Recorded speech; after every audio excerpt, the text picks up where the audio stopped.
Vamos, sí, vamos a comenzar la charla. Hay cosas que nosotros no las podemos. El tema de la conectividad es algo que no la podemos manejar y puede suceder en tiempos de pandemia. Ahí la gente está comenzando a entrar y la charla va a ser grabada para luego colgarla en la página. En primer lugar, pedimos disculpas porque es algo que nos excede a nosotros, todo lo que tiene que ver con la conectividad. Esto lo preparamos, no improvisamos, lo venimos preparando porque venimos dando distintas charlas, pero bueno, puede suceder este tipo de cosas. Quiero agradecer y presentar a cada uno de los entrenadores que está acá. Voy a comenzar presentando a Oscar Doro, que es el vicepresidente de la Federación, el licenciado y profesor de Educación Física, Oscar, que nos acompaña, y vicepresidente de la Federación. A Jorge Periteiro, entrenador de la selección de fútbol 7 de España. Muchas gracias, Jorge, por acompañarnos y disculpas por todo esto. A Matías Enrique, de Chile, entrenador de la selección. Gracias, Matías, por estar acá. A Hans Durand, de Colombia. Muchas gracias, entrenador de la selección de fútbol 7. Y a nuestro entrenador, Marcelo Sánchez, es el entrenador de la selección argentina de fútbol 7. Muchas gracias por esto. Este es un ciclo de charlas que vamos a comenzar a generar. La idea de esto es que todo el mundo se pueda seguir involucrando con el fútbol, brindar más herramientas, apostar al desarrollo en todos los países. Y la idea desde la federación es hacer un deporte, mostrar de la mejor manera posible todo lo que estamos haciendo tanto en Argentina como en los distintos países. Vale recordar que FADEPAC es una federación que tiene más de 30 años, que tiene 4 disciplinas, en este caso fútbol 7, natación, atletismo y bochas, y es una de las federaciones madres de nuestro país, afiliada al Comité Paralímpico Argentino. Bienvenidos, entrenadores, bienvenidos a los oyentes que están ahí, que se van sumando despacio. Ya tenemos 30 participantes, seguirán sumando a lo largo de la charla. Y bueno, gracias. Comencemos con la charla. Antes de comenzar a charlar, antes de que pase todo este imprevisto, tuvimos una charla bastante rica, con bastantes intercambios, en donde cada uno fue manifestando el punto de vista y cómo trabajan el fútbol, el desarrollo y cómo vienen atravesando el tema de la pandemia. Marce, Oscar, ¿querés aportar algo antes que comience Marcelo a hablar y demás? Oscar, tenés la palabra.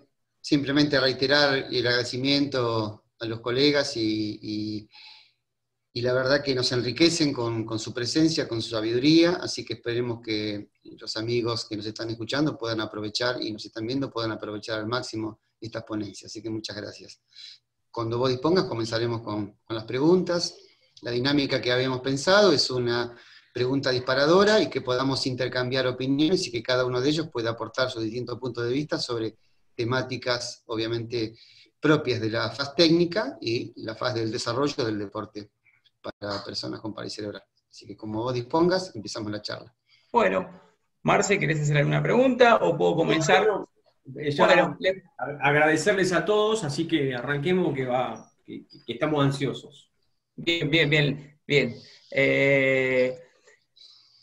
Pregunta general, ¿cómo ven al fútbol 7 en cada uno de sus países? Me gustaría que empieces por ahí contando vos, Jorge, un poquito, cómo es la situación del fútbol y cómo lo están desarrollando, ya que es otro continente, pero pensamos bastante parecido, así que bienvenido.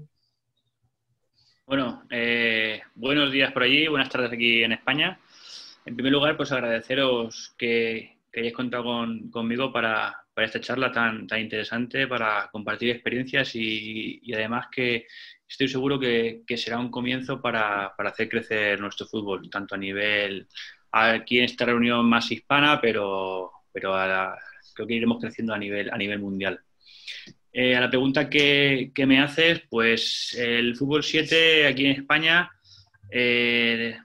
digamos que estábamos trabajando en una manera de crecimiento bastante interesante, ya que desde el año 2014 disputamos una Liga Nacional en la cual se han ido sumando equipos y a día de hoy tenemos un número de 8 equipos. Dentro de esos 8 equipos tenemos equipos de primera división, de segunda B, que dentro de su organigrama pues ha incluido al fútbol PC. Es algo muy importante porque digamos que es la manera de que nos dé más visibilidad y podamos seguir creciendo a nivel futbolístico dentro del país. Sí que es cierto que este año pues, se empieza a complicar todo pues, debido a la pandemia, a la crisis que puede ir afectando poco a poco tanto a los equipos, a los patrocinadores, a los colaboradores. Es un poco complicado, pero bueno, estamos ahí trabajando para mantener y para seguir trabajando de cara al torneo del año que viene.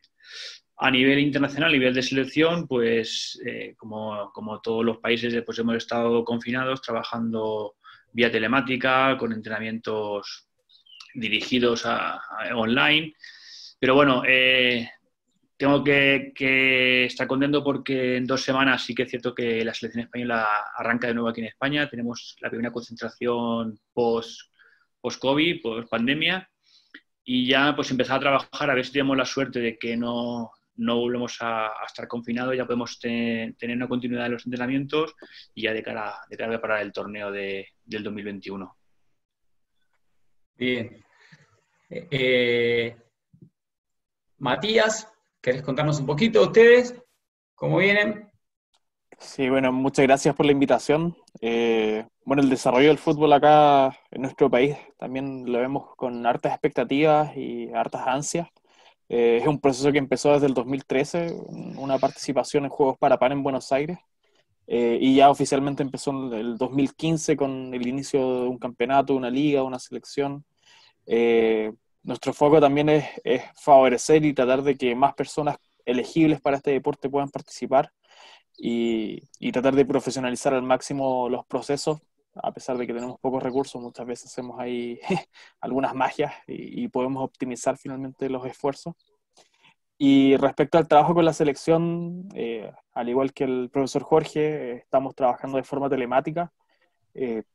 Esto es un desafío en el cual hemos aprendido jugadores, profesores también a poder sobrellevar el proceso, tratando de motivar lo más posible, pero a la vez también tratando de aprovechar esto como una oportunidad, también facilitando la capacitación a más personas en nuestro país que puedan también acceder a conocimientos acerca del fútbol y esperando a que termine finalmente este periodo de pandemia a poder desarrollar más oportunidades en ese sentido. Bien. Oscar, ¿le querés preguntar algo? ¿O seguimos con Hans Durant, de Colombia, que cuente un poquito? Si querés que completemos el círculo de los expositores y después, ¿sí? Hans. Hola, muy buenos días para todos. Bueno, este proceso en Colombia arrancó desde el 2008. Arrancaron con 3 departamentos. A medida que fue avanzando el tiempo han venido creciendo hasta llegar a casi 11 departamentos al día de hoy practicando este deporte.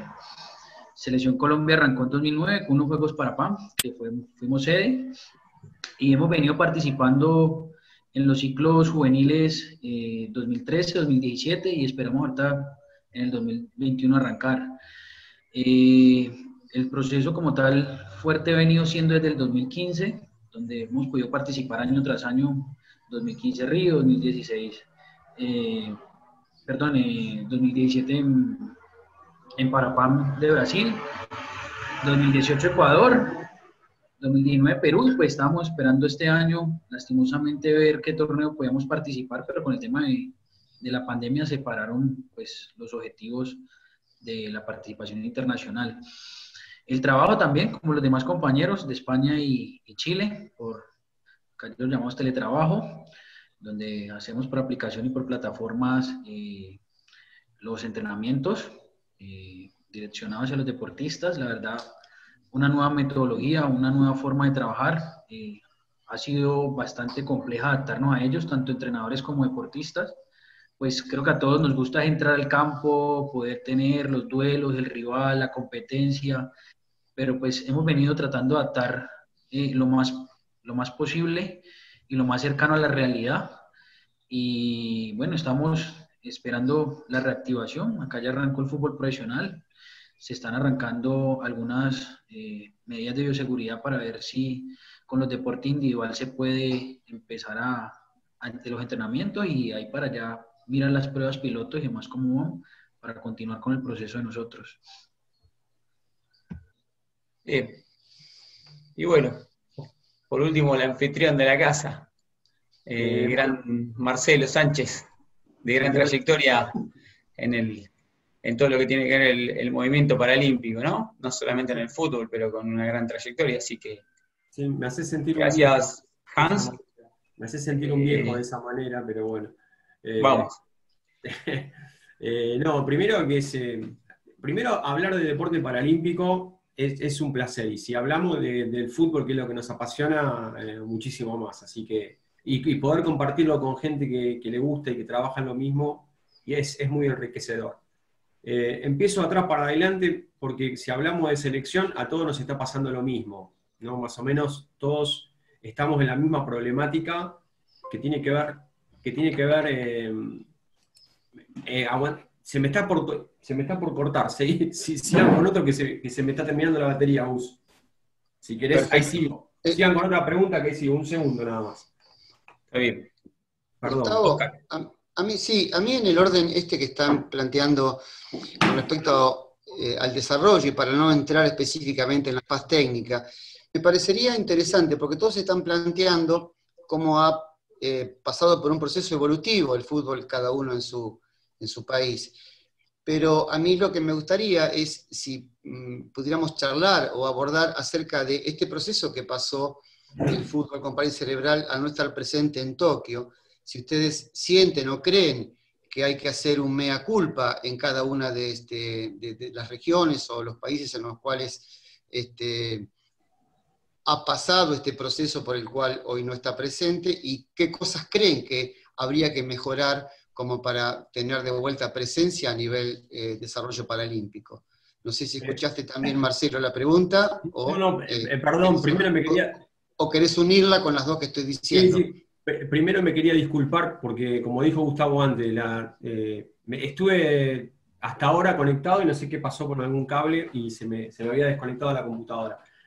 Quería terminar con lo que hablábamos anteriormente, ¿no? Que a nivel selección a todos nos pasa más o menos lo mismo, y la dificultad que encontramos para mí tiene que ver también con el entusiasmo, con las ganas, y que los deportistas van perdiendo, ¿no? Un poco con el tema de la conectividad y esto de no vernos, de no tocarnos. El fútbol tiene que ver con eso, con el ambiente, con el entrenamiento, como decía Hans, con estar dentro del campo, se nos va dificultando. Y la realidad es que el horizonte cada vez es más lejano, porque no sabemos cuándo vamos a volver. Así que desde ese punto de vista estamos todos más o menos iguales. Y desde el punto de vista a nivel nacional y de desarrollo, Argentina comenzó con el fútbol en el 80 y pico, 88 más o menos. O sea, estoy hablando como si fuera la prehistoria, y con esto quiero decir que es un deporte que hace muchísimos años que trabajaba en FADEPAC, en la Federación Argentina de Deportes para Parálisis Cerebral. Hasta el 2007 estuvimos teniendo entre 8 y 10 equipos a nivel nacional. Les recuerdo que Argentina es un país hiper grande, lo cual también a veces se hace difícil y que los equipos puedan trasladarse, porque a diferencia de España y lo que decía Jorge, acá no hay instituciones deportivas, o sea, ni Boca, ni River, ni Independiente, ni Racing tienen fútbol 7, cosa que en algún momento esperamos que eso suceda, y que tanto Gustavo como Oscar están trabajando un poco con eso, con el tema del desarrollo. Entre el 2008 y el 2017, como durante 10 años, hubo como una destrucción de los torneos nacionales. No se le dio importancia, como una federación acéfala, y desde hace 2 años comenzamos nuevamente a trabajar en el desarrollo. Por eso Gustavo hablaba del trabajo entre el norte y el sur de nuestro país, desde Jujuy, desde La Quiaca hasta el sur, lo cual, bueno, fue abriendo puertas. Comenzamos a trabajar nuevamente en los torneos nacionales, que es ahí donde empezamos a detectar jugadores, es ahí donde la idea es sacar a los deportistas, respetar eso, porque también como seguramente les pasa a ustedes, a diferencia de los países que son puntales en esto, como Rusia, Ucrania e Irán, que sacan a sus deportistas de otra manera, nosotros a veces encontramos jugadores en la calle, encontramos jugadores que son alumnos, o encontramos otra vez... No hay problema. Oscar, seguí con la pregunta que le habías hecho a los jugadores. Sí, gracias. No sé si le quedó clara, quiere que se la formule nuevamente o no era necesario. No sé, aleatoriamente, quien quiera comenzar. No, por mí sin problema, te he entendido, Óscar. A ver, nos comentabas de cómo veíamos el tema de haber salido del programa paralímpico, ¿verdad? A ver, desde mi punto de vista, bueno, para los que no me conocen, yo he sido jugador internacional de la selección paralímpica durante 18 años. He participado en 2 Paralimpiadas, o sea que he vivido toda la transición de cuando estábamos y cuando no estábamos, del cambio de clasificación. Desde mi punto de vista personal y técnico, y también como deportista lo he vivido todo, puedo decir que creo que uno de los puntos fundamentales era el tema de clasificación. Para mí llegamos a un punto que como que se llegó a desvirtuar el deporte paralímpico. O sea, yo me ponía en la piel del espectador y había partidos en los cuales, si no eras un experto de la materia, te parecía casi imposible encontrar la discapacidad dentro del campo. Entonces, creo que a nivel personal, creo que ese fue uno de los fundamentos más fuertes para sacar el fútbol del programa paralímpico. Se hizo el trabajo, de mi punto de vista, muy, muy bien hecho, muy correcto, del cambio de clasificación, del cambio de criterio, en el cual, pues, digamos que dentro de lo complicado que es, porque no es un análisis objetivo, digamos que es algo imposible, es subjetivo dependiendo del clasificador, pero sí que tiene unos test que te dan una información más real de la discapacidad del deportista. Entonces, con ese cambio creo que vamos mejorando. Hay algunos puntos que podemos tratar después de cómo vemos cada técnico esa clasificación, de qué se puede mejorar para mejorar la competitividad dentro del campo, pero creo que fue algo de eso. Luego también pues, se comenta a nivel oficial de no tener una representación femenina, de varias cosas. De hecho, aquí en España pues ya estamos trabajando con el equipo femenino. Hemos iniciado ese pequeño paso para generar un equipo femenino y creo que también será un paso adelante para volver al programa paralímpico. Pero vamos, así a grandes rasgos es mi punto de vista. Muchas gracias. No sé si quieren dar su punto de vista. Primero les quiero pedir disculpas de nuevo, pero estoy en un lugar que no es el mío y se me complicó con la computadora. Les termino lo que les decía. Entre el 2008 y hubo 9 años que no hubo torneos nacionales, hubo como una destrucción de eso, y les comentaba que supongo que a ustedes les pasa lo mismo, esto de encontrar deportistas en la calle, en cualquier lado. Bueno, eso es algo que tendría que no ser así. A mí me parece que los deportistas tendrían que salir de los torneos nacionales y también tendrían que salir desde los colegios, en nuestro caso desde tener una conexión con la Asociación del Fútbol Argentino, que es algo que tenemos programado hacer. Tenemos que salir a la calle, tenemos que la gente, de esto tiene que ser visible realmente, y bueno, estamos intentando trabajar en eso, ¿no? Desde que hubo esta nueva comisión directiva, desde el año 2018 que venimos trabajando, y que hemos logrado buenos resultados en los torneos que estuvimos compitiendo en Holanda. Argentina hacía 11 años que no le ganaba un partido a Holanda, y le ganamos los 2 partidos en su país.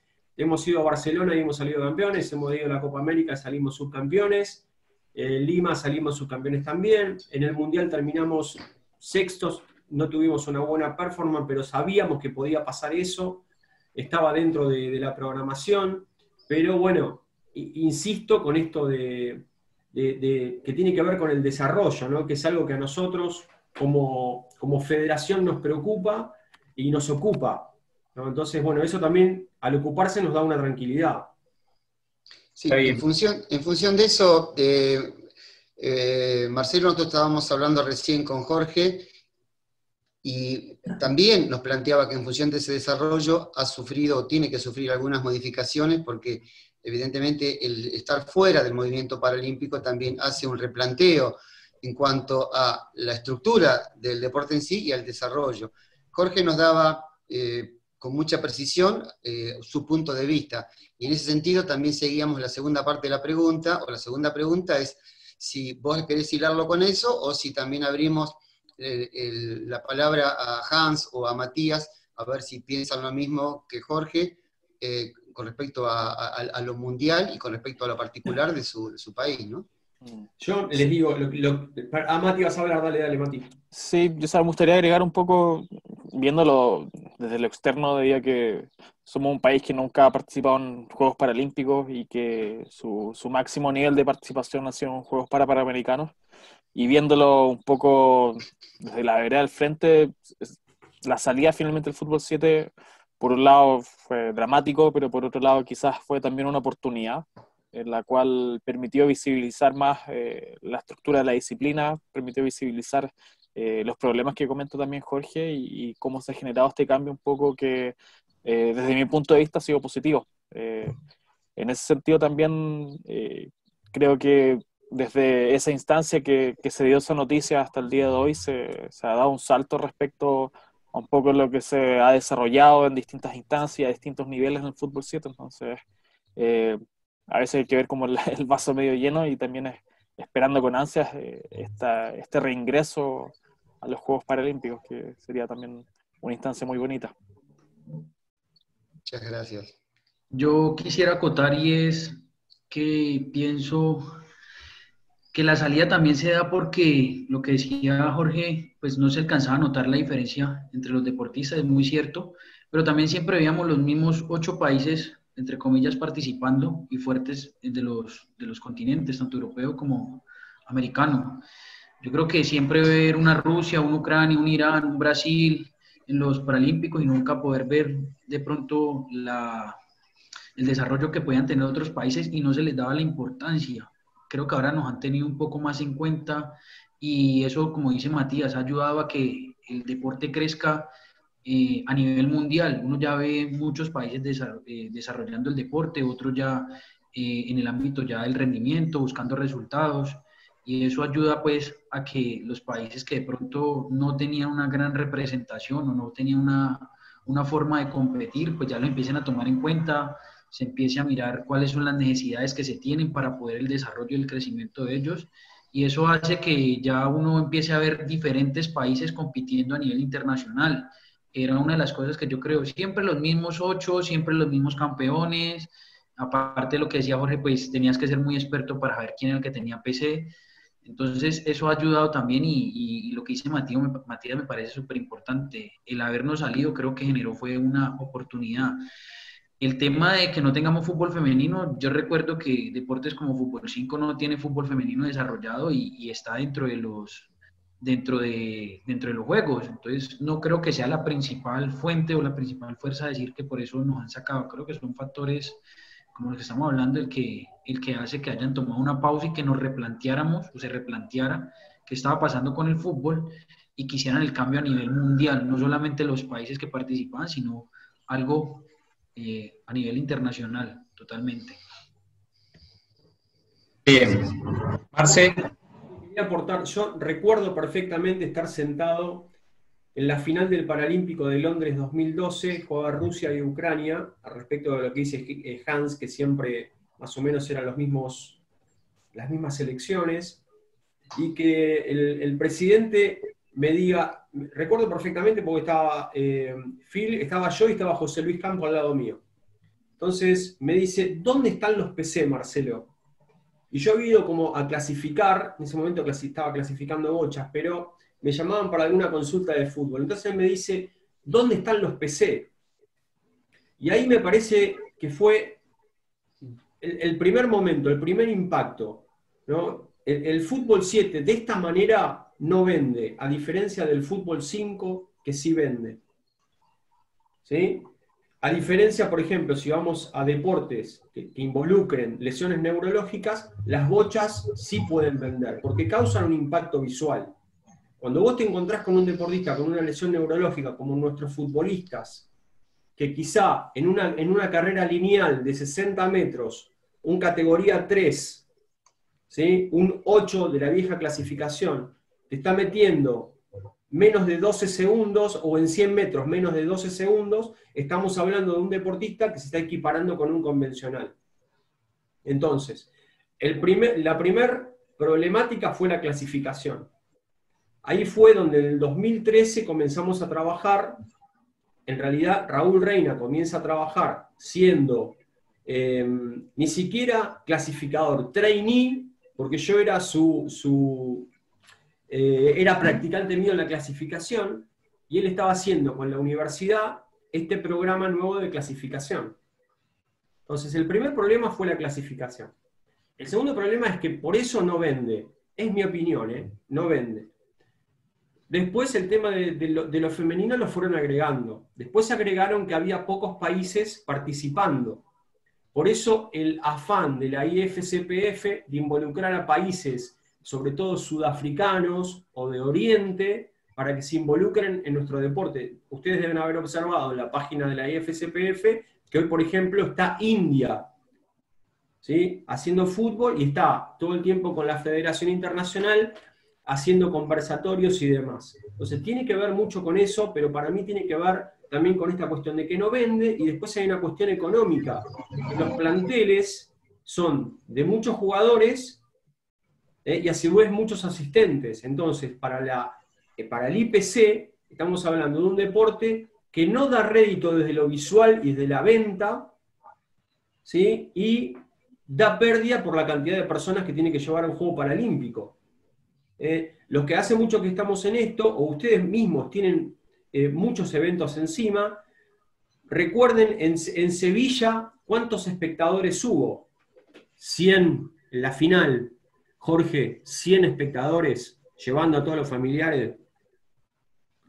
O sea, ¿qué quiero decir con esto? Que no vende el fútbol. En Lima el estadio estuvo repleto porque querían hacer, de hecho, uno de los objetivos de Lima era generar una conciencia en cuanto al deporte paralímpico, y llenaron el estadio con colegios.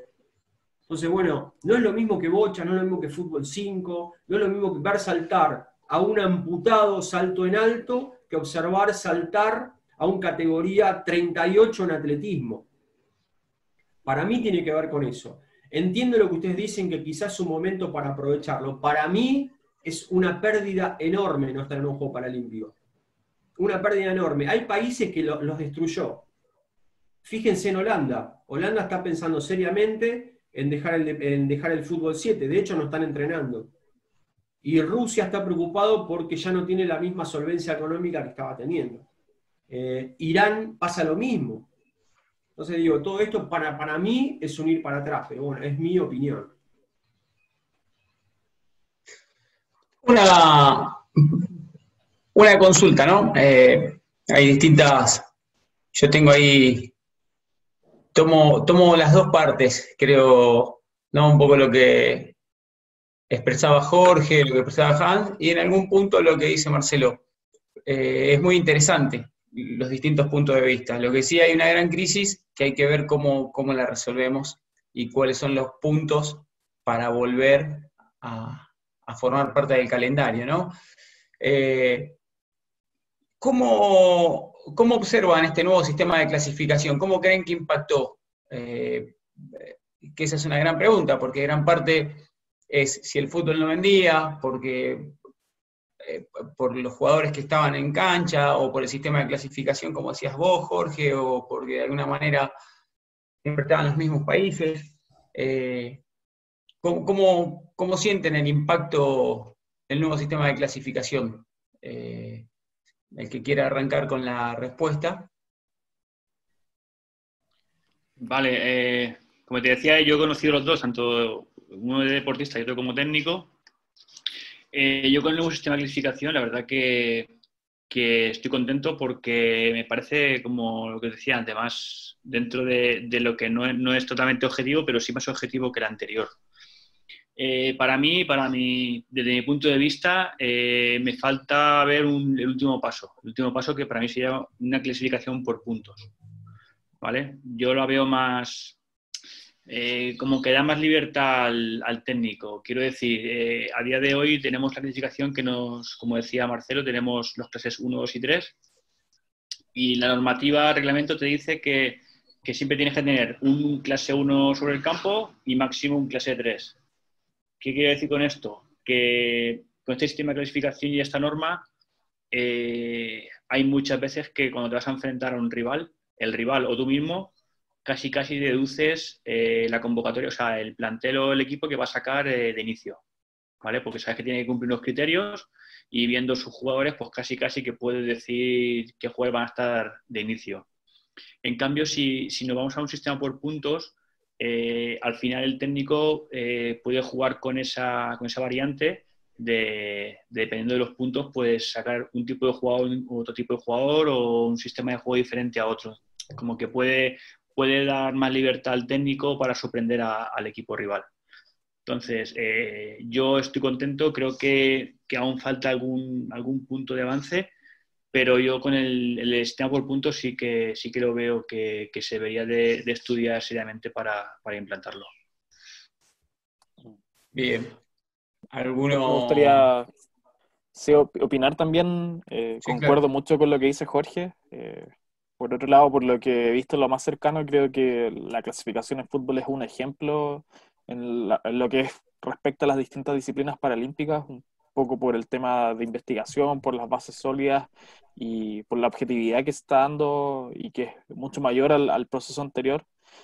Y por otra parte también concuerdo que un sistema de puntaje podría complejizar un poco más el deporte, y eso a mí lo que me gusta del fútbol 7 es finalmente esa complejización que hay entre la relación de perfiles de los deportistas con discapacidad, el componente táctico y finalmente para mí es lo que lo hace más rico. Yo creo que un sistema de puntaje podría favorecer aún más ese sistema y hacerlo más llamativo y entretenido.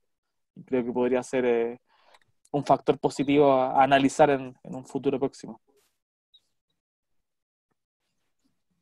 Bueno, para mí el sistema de clasificación favoreció un poco a los países que recién estaban comenzando, porque ya había unas diferencias muy grandes entre unas clases y otras. Creo que el primer punto que se quería y era ese, de pronto tener la igualdad en campo, algo llamado así por puntos, como lo estaban hablando, fue un punto muy clave para que las regiones pudieran de pronto alcanzar a los países que llevaban un poco más de tiempo en competencia, en desarrollo, y eso ha servido para que se vuelvan partidos mucho más interesantes y no ver esos partidos de 10 o más de 10 goles a 0. Sin embargo, siguen faltando. Yo creería que se podría acabar de culminar con algunos, hablaban de unos puntos intermedios, 1.5, 2.5, porque quizás de pronto se ha venido con los test, se han venido estandarizando, pero siguen habiendo unos pequeños, de pronto por ahí, punto más, punto menos, en algunos jugadores que podrían también marcar una diferencia. Se hablaba en algún momento de que habían en campo equipos con 18 puntos, y lo vamos a ver desde el punto de vista hoy en día, a equipos que tenían 14, 12, o sea, se ve una diferencia a nivel funcional bastante grande, y creo que esto ha ayudado al tema. Con el profe Marcelo, entiendo el tema, respondiendo un poquitico, de que sí, sé que de pronto nos hemos retrasado, nos hemos devuelto un poquitico a la hora de sacarnos de juegos. Yo creería que los 4 años, si lo dejamos a 4 años, sería el punto apenas para poder hacer la reestructuración, como decía Matías, de, bueno, ¿qué pasó? ¿Qué sucedió? Reestructuremos 4 años por fuera, pero los 4 siguientes, o sea, París debemos estar, y que los 4 años que tuvimos por fuera, o el ciclo que estuvimos por fuera, haya sido como el detonante, y bueno, vamos a cambiar y volver a París 2024. Creo que es el objetivo que tenemos que tener todos los países en cuenta para no seguir retrocediendo, porque ahí sí ya sería lo que está hablando el profe Marcelo, sacar potencias mundiales que pues también hacen que el deporte sea muy llamativo y sea favorable para el espectador y para todo el mundo.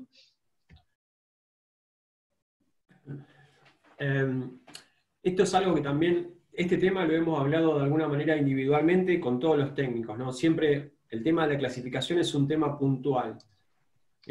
Yo realmente participé en el proceso del desarrollo de las modificaciones de clasificación. Creo, al igual que Hans, y también lo hemos hablado en alguna oportunidad con ustedes, que se necesita el medio punto. Creo también que tiene que ver en la organización y en la participación de un comité técnico que pueda opinar. Acá no puede opinar cualquiera. Los entrenadores somos los que estamos trabajando día a día con los jugadores y necesitamos tener participación en ese comité y en esas decisiones. Acá, en mi opinión, un poco como la de ustedes, tiene que haber un sistema de puntuación como pasa en básquet o en rugby, ¿no? Trabajar de esa manera. Me parece que igual el sistema de clasificación tiene una gran particularidad, que Matías habló de la objetividad desde lo científico, y les vuelvo a repetir, fui partícipe de esto, pero también hay un grado muy grande de subjetividad, y la subjetividad parte desde el punto de vista del clasificador. Nos hemos encontrado todos con clasificadores con mucha experiencia, con clasificadores que nunca estuvieron en el fútbol. Una cosa es vivir el fútbol convencional viéndolo por la televisión o entrenando, y otra cosa es participar de un deporte como el nuestro cuando hablamos de lesiones neurológicas. No es lo mismo estar clasificando a un chico atáxico o atetósico en una camilla y después trasladarlo al campo de juego.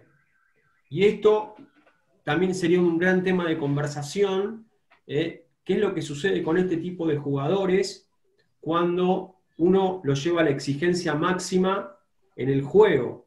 Entonces, volviendo a la de clasificación, fue bueno, es bueno, lo hablaba mucho, también lo he hablado con Raúl Reina, del cual soy amigo, una persona a la que quiero muchísimo.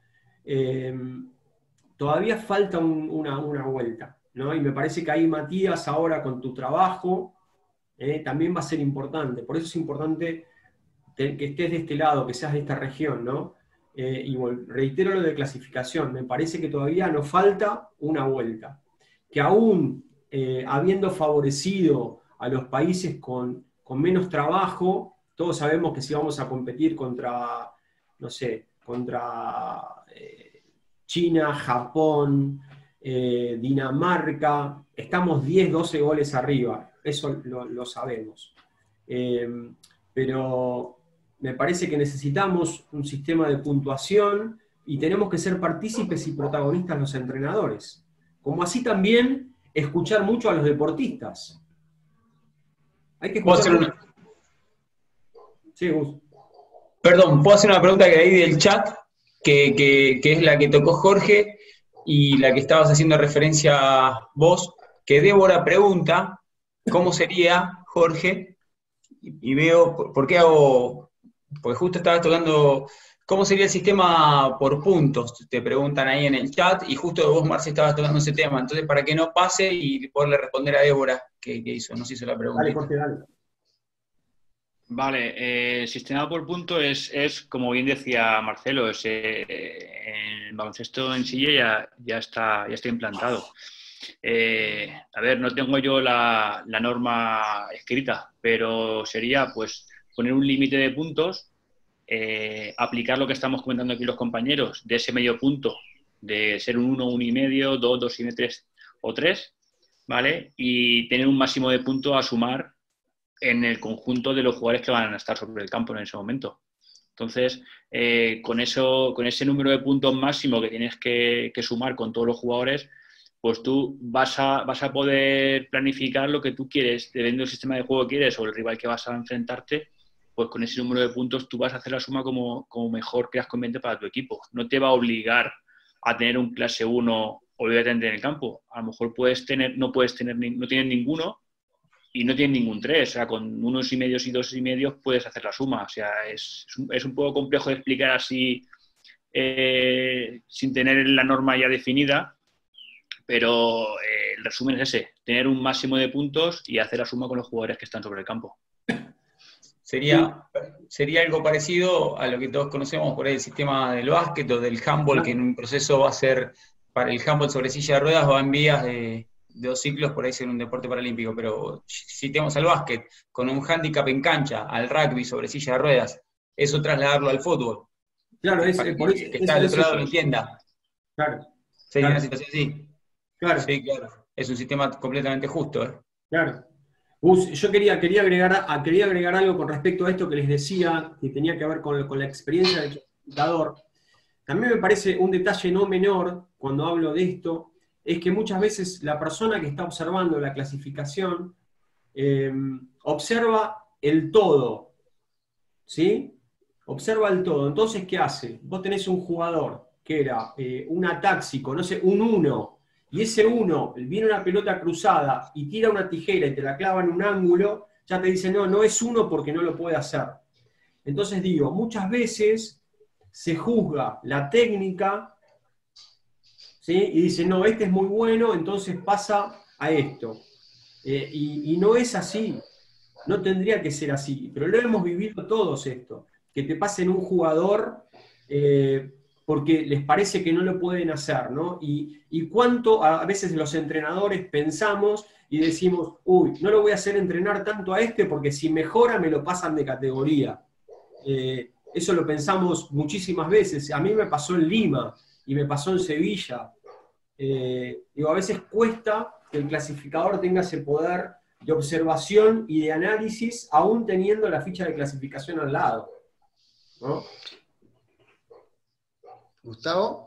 Oscar, adelante. Sí, siguiendo esta línea que está planteando Marcelo, parece interesante porque desde donde plantea Jorge el inicio, parece que cuando los deportistas mejoran su capacidad motora y pasa a hacer de tal manera que pasa desapercibido su deficiencia, parece que eso hace que ahora haya que resignificar la clasificación para hacerla vistosa y contemple por ahí otro tipo de deficiencia un poco por ahí más severa, o es lo que por lo menos yo entiendo. La pregunta es que también asociada a esto viene si esto también trae aparejado, y ya específicamente en el juego, una modificación en la táctica y la estrategia del planteo del juego con respecto a este nuevo sistema de clasificación. Si va, no digo afectar, pero si va a modificar el juego, ustedes creen que va a modificar el juego y hay que replantearse nuevas tácticas y estrategias en cuanto al funcionamiento. Y la otra es que siento y percibo que acá hay gente que nos está escuchando con mucha formación en fútbol y hay otras que no, entonces por ahí también apelo a que cuando si emiten un gesto, una palabra muy técnica, nos pueden acompañar con una breve, muy sintética explicación de lo que están hablando. Por ahí apelaría esta pregunta fundamentalmente a Marcelo, que él lo ve desde el punto de vista de entrenamiento, desde el punto de vista de clasificador, ¿no? Ok, sí, no hay problema, no hay problema. No hay problema. Así que, si querés iniciarla, Marcelo, la pregunta. Como quieran, Jorge, ¿querés seguir vos? Dale, no hay problema. No hay problema. No, sin problema. A ver, respecto a lo que preguntas, Óscar, de que si este cambio de sistema de clasificación va a afectar al sistema táctico-técnico de los equipos, yo no me refería exactamente a eso. O sea, yo me refería a que los técnicos vamos a tener la libertad de modificar el equipo, o sea, el equipo que va a estar jugando en cada momento durante el partido, a modificarlo según lo que convenga para mi equipo. ¿Vale? Lo que comentaba, el sistema ahora mismo me obliga a tener un clase 1 sí o sí y a tener máximo un 3. Pues puede surgir un momento puntual en el que me interese tener a lo mejor 2 clases 1 o 3 clases 1 sobre el campo y tener 2 treses, por ejemplo. Es un ejemplo muy claro que quiero poner. Eso va a depender pues, del equipo que tenga cada técnico y de su decisión, pero por lo menos vas a tener esa libertad de poder hacerlo. A día de hoy, ¿qué problema hay? De que tú vas a un torneo con 2 o 3 jugadores clase 3 y ya ellos van con la predisposición de que saben que si hay alguno superior, que entre ellos ya saben cuál es a lo mejor el jugador más superior técnicamente, el que se vea un poquito inferior al compañero, igual dice, yo voy a tener pocos minutos, porque solamente puede haber un sobre el campo. O sea, no te da más juego que juego solamente uno. Entonces, o dividen mucho los minutos o hay jugadores que llevan con la predisposición de que en este torneo voy a jugar lo justo. Para mí es uno de los puntos importantes. Yo no estuve en el antiguo. Cuando yo llegué al deporte, cambiaron la norma. Antes se podía tener 2.5, 2.6 o para tener 2.8. Yo no sé si eso también haría una contrariedad con el tema de saber de que pues estamos buscando que sea mucho más visible el deporte con los deportistas, pues que se note en sí su afectación neurológica. Y si llenamos, por ejemplo, el equipo con 3 jugadores 3 por puntuación, pongámoslo, 3 jugadores 3 y 3 clase 1, hasta donde también tendría participación los clase 1, porque los clase 3 con su funcionalidad pues prácticamente harían o resolverían el partido. O sea, creo que es un tema bastante complejo a tratar y a tocar, pues lo veo yo desde mi punto de vista en esa parte. Sí, mi opinión, yo creo que desde el punto de vista táctico, claro, como bien dice Jorge, daría más libertades al técnico respecto al posicionamiento, al planteamiento del partido, pero aún así yo creo que también va a depender de otros factores asociados finalmente al modelo de juego, a qué rival me enfrento, cuáles son las condiciones con las cuales voy a desempeñarme en esa competencia. Entonces, pero sí creo que podría quizás dar más esta libertad y como lo dije anteriormente, complejizar un poco más este fútbol, que eso también es lo llamativo. Sí, digo, qué interesante, ¿no? Todo esto, ¿no? Que en definitiva también tiene que ver, yo pienso, con hasta con la cantidad de jugadores y los elementos que uno pueda contar, ¿no? Hoy Hans decía que él en su departamento tiene 70 deportistas para observar. Digo, qué interesante tener esa cantidad, esa variabilidad de deportistas para poder elegir. La pregunta es si nosotros en la realidad, nosotros 4, tenemos la posibilidad de elegir en ese abanico de deportistas, ¿no? No va a ser lo mismo para Baramitse, el técnico de Rusia, que para cualquiera de nosotros 4. No solamente por el proceso de trabajo que llevan, sino por la cantidad de deportistas. Baramitse se llevó 100 deportistas a Moscú a vivir. Vos, Mati, que tenés más contacto también con él, igual que yo, se llevó un montón, 100 deportistas a vivir allá, todos estudian, todos tienen lugar para vivir, todos son pagos, entrenan doble turno 6 veces por semana. Digo, esa es lo primero. Después me quedo con lo que decía Mati también, que tiene que ver con el modelo de juego, y si hablo de modelo de juego, digo de la idea de juego. Uno como entrenador tiene una idea de juego que después es posible llevarla a cabo o no, dependiendo de ese material que tengo, ¿no? Entonces digo, la idea de juego es importante, y si hablo de la idea de juego, tengo que hablar de la cantidad de deportistas que tengo, y si tengo que hablar de la cantidad de deportistas que tengo que hablar de las categorías que tengo. No sé, a mí me pasa de confeccionar una lista, y no solamente pongo en la lista, como si fuera en la escuela primaria, nombre, posición en el campo de juego, categoría. Ahí voy uniendo, voy enlazando y voy viendo.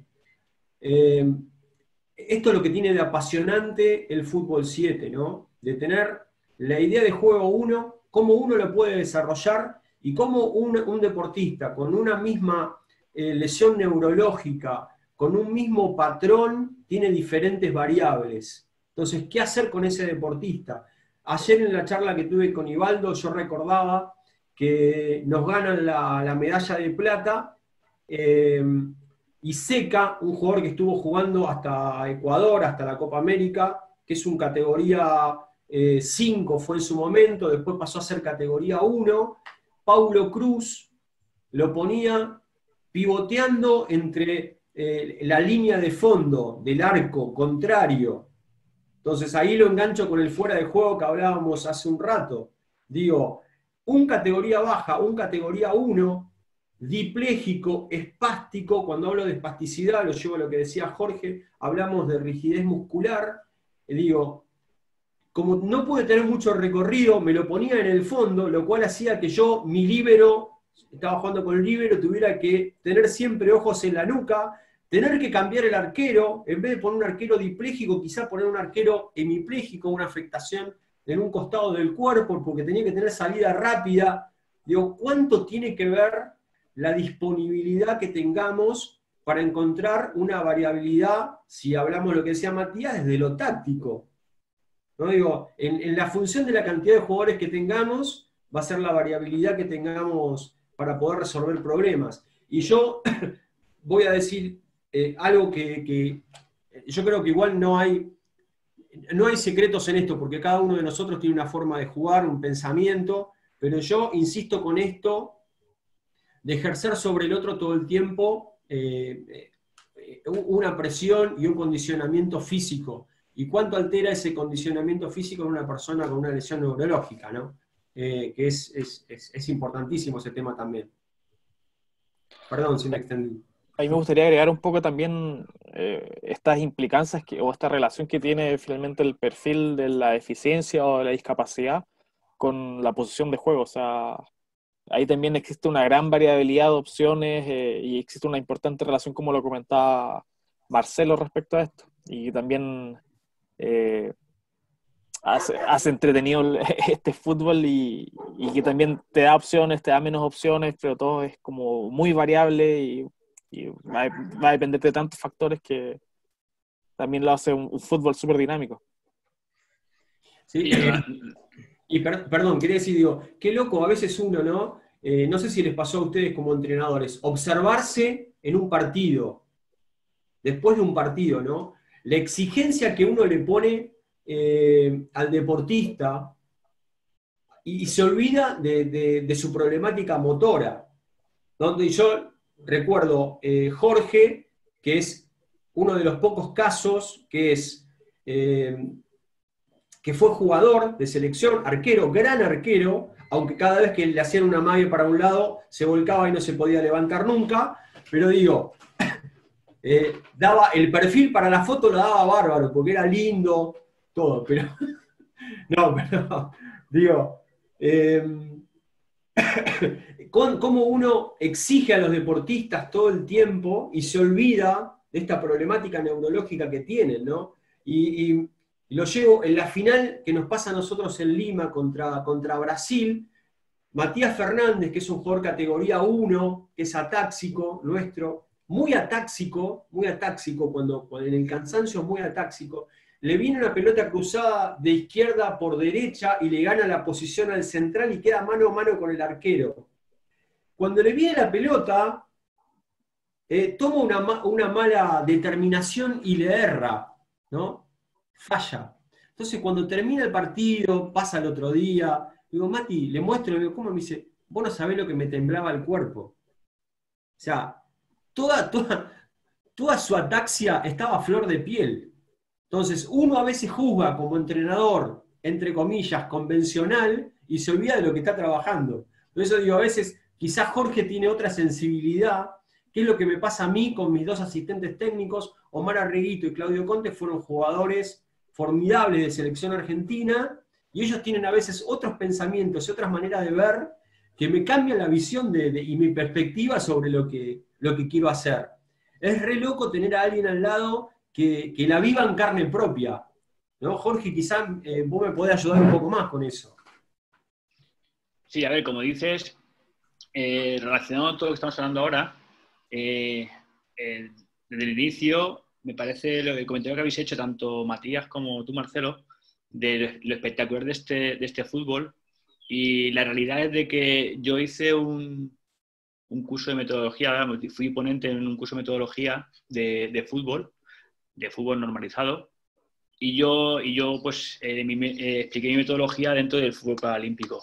Y cuando les expliqué sobre todo el tema de la clasificación y la normativa que tenemos que aplicar, se lo expliqué de esta manera. Le decía, vosotros que sois entrenadores de fútbol, cuando vais a un partido, pues la convocatoria y el equipo de inicio normalmente ponéis al mejor jugador del momento en cada posición.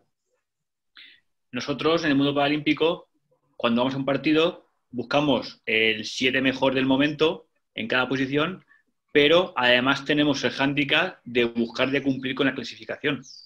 Porque si quisiésemos tener el 7 mejor, a lo mejor el 7 mejor eran 4 treses y 3 doses, por decir un ejemplo, ¿vale? Es una barbaridad, pero bueno, es por poner de ejemplo. Y cuando les explica eso a los entrenadores de fútbol normalizado, se sorprenden y ven la dificultad de este fútbol, la complejidad que tiene de hacer un equipo. Porque tú quieres sacar el mejor equipo, pero tienes que cumplir unas normas que en el otro fútbol no existen. Tú tienes a tu 11 mejor y con ese mejor es con el que vas a jugar. Y relacionado con lo que dice Marcelo, pues sí, a ver, siempre lo que tú dices, depende de la afectación del deportista, pues tiene unas dificultades para hacer un movimiento, para hacer un control, para hacer un salto.